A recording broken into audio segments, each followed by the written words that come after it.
Never say that you can't, you ain't too clever. Don't hesitate or procrastinate, motivate. No Joneses, no buying friends, throw away money, eliminates 10 to stack back to 1 again. He followed these rules with calculated steps. At times he stumbled and fell, but he always stayed on deck. When you're a teacher, you're there in those developmental stages. You really can help shape a child and put them on like the right path, or help empower them so that they can make changes in the world. Today we're going to focus on an excerpt of Ken Burns' Civil War documentary. So our objective for today, May 6th, is by lesson's end, students will analyze and critique an excerpt of Ken Burns' documentary, Civil War. A slave entered the world in a one-room, dirt-floored shack. Drafty in winter, reeking in summer, slave cabins bred pneumonia, typhus, cholera, lockjaw, tuberculosis. The child who survived to be sent to the fields at 12 was likely to have rotten teeth, worms, dysentery, malaria.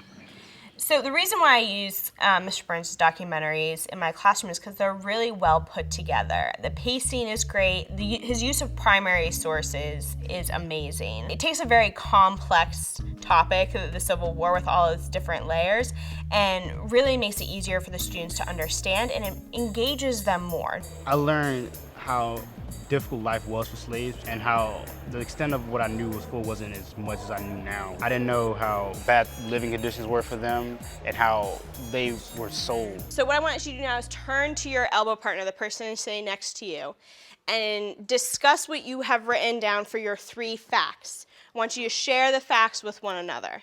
Once you have done sharing the facts, I want you to discuss your 2 questions, and then discuss the memorable moment. I'm going to give you about 3 minutes to work with your elbow partner and discuss.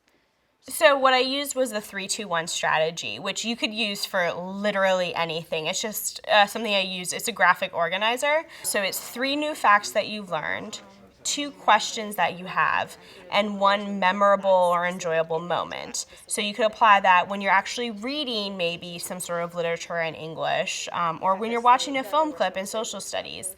And I think the question piece is one of the biggest things, is having them actually formulate questions based on what they're seeing. My question was, with cotton gin, did it make life for slaves easier?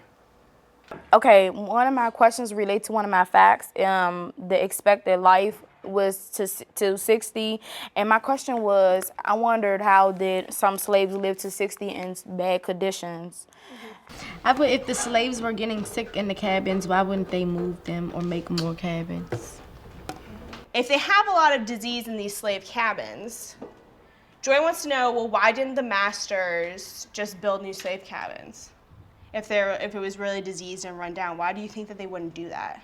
That to slave masters, they saw the slaves as property, so to them, if one of them died, it didn't really matter if they died. They just said, okay, piece of property, I have to just get another one, because they didn't see them as people. So if they lived in rundown shacks with all these diseases, they didn't see it as a problem. They didn't think of them as humans. They just saw them as things they can use as property instead of people. The next thing I use is the 4 square, so they have to do a give one, get one, and they have to get other facts from students. And that requires them to get up and kind of move around the classroom. The other thing that we did was the whip around, which is a really quick assessment. So I usually do it at the end of the lesson, maybe after their exit slip, and I just have the kids tell me, what's one new thing that you learned? And it goes fast. It's 30 seconds, and you hit every single student.